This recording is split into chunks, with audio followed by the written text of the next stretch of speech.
Ainsi, acteurs du sport, entraîneurs, éducateurs, animateurs, joueurs, dirigeants, peu importe, si on est face à une expression du fait religieux dans l'enceinte sportive, dans un vestiaire, sur un terrain, dans un gymnase, peu importe, il va falloir se poser la question suivante.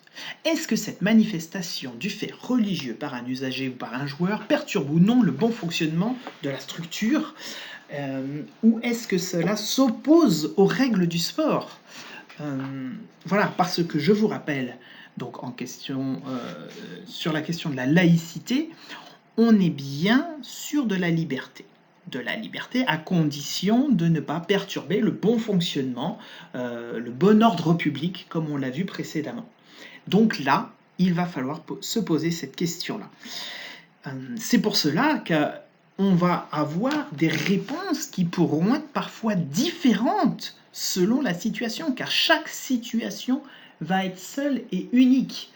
Les vestiaires pour prier, la demande de repas particuliers, etc. Toutes ces questions-là devront être contextualisées et devront résolument être analysées pour que la réponse soit adéquate.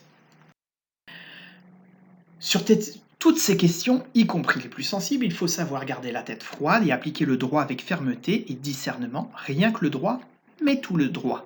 Ça veut dire quoi? Ça veut dire qu'il faut vraiment avoir à l'esprit que le droit en matière de laïcité, c'est de la liberté.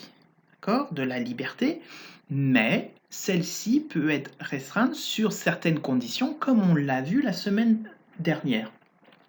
Et donc, une fois qu'on connaît ces règles-là, il va falloir, avec discernement, appliquer ce droit et savoir l'expliquer aux usagers.